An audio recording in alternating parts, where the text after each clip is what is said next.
came about and what you learned through this investigation.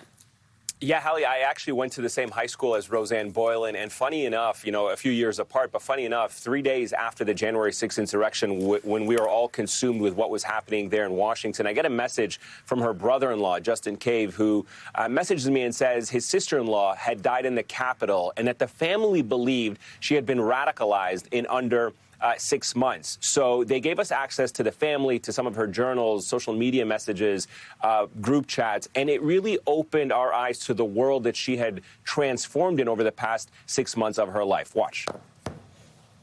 For most of her life, Rosanne Boyland hated politics. She was shy and she rarely left her home. She was super involved in her family. You know, we come from a large Catholic family, so we're always in each other's business. We're always hanging out. In the summer of 2020, though, her family started to notice that something seemed a bit off. She started getting a little bit closed off and distant, and like on Christmas she was here, but she was just on her phone the whole time. She wasn't participating in the opening of presents. Rosanne began to withdraw from family commitments and instead started going down a QAnon rabbit hole of child trafficking conspiracy theories. She was like, hey, have you heard about this? And I was like, no. So she researched it. So I left there at probably 5 o'clock in the evening, and she texted me at 7 o'clock in the morning. She had been up all night watching YouTube. Her family wasn't sure how to handle her newfound obsession. Rosanne had a history of substance abuse, and they were afraid confronting her might push her away. Her social media posts began to take on an extreme political tone. Do you believe that Rosanne was radicalized? Yes. Yeah. Her family tried to talk her out of attending the January 6th rally held in Washington, but she refused. She went to the rally with a friend, Justin Winchell, who had been one of the last people to see her alive. Her family watched in horror as the events of that day unfolded. So we just watched the news, and the second that they said the second person died, there was more than one death, I knew automatically that it was her. Just had this gut, feeling that that was her. Late that night, Rosanne's family got the call that they had been dreading. Rosanne had died at the Capitol in the middle of a crowd trying to force its way past the police line. Body cam and other footage from that day paints a brutal picture.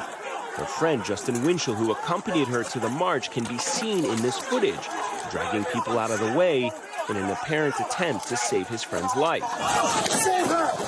She's gonna die!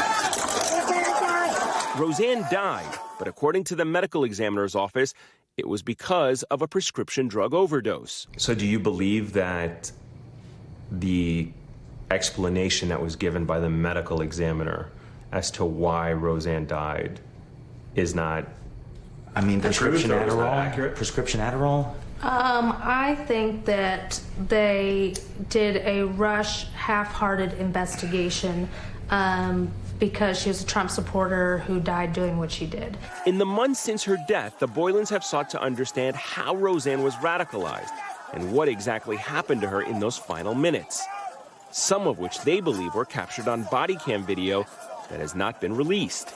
They also want to speak to Justin Winchell, who was with her at the end, but he has stopped returning the family's calls and texts. Ultimately, we just want to find out what happened to her. So, Hallie, the family is very clear here. They are not trying to wash anything that she did. They are very fully aware that their daughter went to the Capitol as a Trump supporter. You heard them there use the language that they believe she was radicalized. But they also have questions about what happened in the final minutes of her life and whether or not they've been able to see all of the body cam footage that they believe is out there. And so that is the second part of what they're trying to do. Not only how Rosanne was radicalized, but what happened in those final minutes. They are trying to get a hold of Justin Winchell, and they're also trying to get a hold of that body cam footage. We explain all that in the podcast series, Hallie. Which is, by the way, starting to drop now. American Radical with episode 1 available wherever you get your podcasts. Eamon Mahaldine, it's great reporting. We're glad to have you on to preview it. Thank you so much for being with us.